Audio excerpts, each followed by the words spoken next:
Look at him. He looks young, but he looks fucking 30. He doesn't seem to have any story or struggle, but his mind and heart is just a 500-piece puzzle.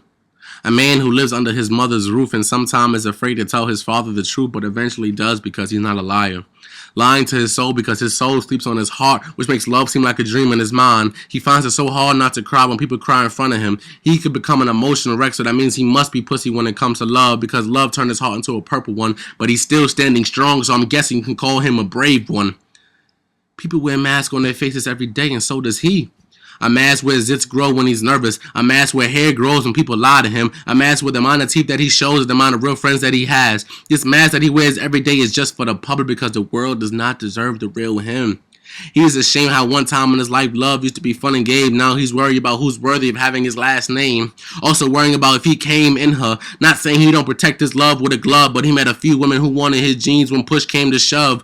Moving away from his father was kind of rough, but his father is still around and shows nothing but love. The most valuable lesson he learned from his father was to always ask, and looking at his father, he feels he will never, ever be half the man that he is. He always asks himself when he's going to live instead of living, because when you're living, you become blind. Blind to the world, blind to the truth, blind to yourself, especially blind to love, because every female think his motive was to fuck, but honestly, he wants to ride her elevator to her heart, pressing every floor like he is a child, stopping at the first floor, her dreams, the second floor, her fears, the third floor, her past, the fourth floor, her next, the fifth floor, her regrets, the sixth floor where she came late, then go back to the first floor and explore her dreams more, then go back to the third floor to get to know her better, because the past is what made her.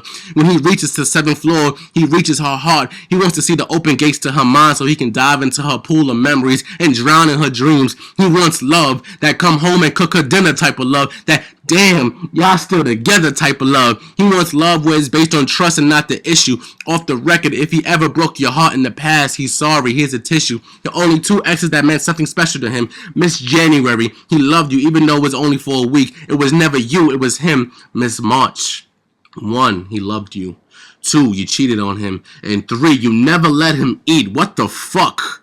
It's sad how his relationships are like the way food is presented on commercials. They look so good and perfect, but when it's in front of his face, it's not what he expected it to be. The single people like him give the best advice about relationship, but he seems like he's been through it all. He has an ex who lives on Payne Street, who lives right around the corner from his other ex on Hurt Ave, which is down the block from his last ex on Memory Lane. I think any woman who listens to his words might think he's in pain, but if you listen to his heartbeat, he'll play their favorite song, which will make them scratch the lyrics into his back and hopefully designing their future. But it sounds crazy how he's addicted to falling in love with women that will never love him back.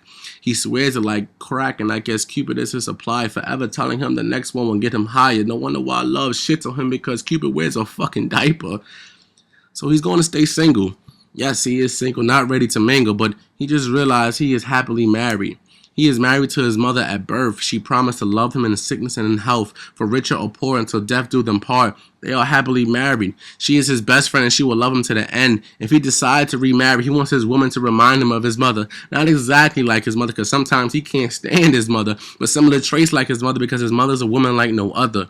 He doesn't know what he will do when God takes his mother, his father, God forbid his brother, yes, his brother. 5 years apart, do the math. He has twin sisters too, don't even ask. He places God first, his family next, money is third, he can't forget, which makes him a nice guy because those are the only 3 things before him. His team says the funniest things. You got them all. You're number 1, but he remains accident free, always wears a seatbelt to protect him, but never did a hit and run, so you can't say he's a wild one. Right now you might think he's a dog, but he's not. He has not yet forgot that woman was made from the rib of man. Now he understands why men are called dogs. To the world, things might look right, but there's always something wrong. He's writing about love and himself on a white flag, because if someone ever read this, they already know he gave up. He remembers falling in love was like riding a bike to him. This nigga has not rode a bike in fucking years, and the last time he rode a bike, he didn't wear a helmet.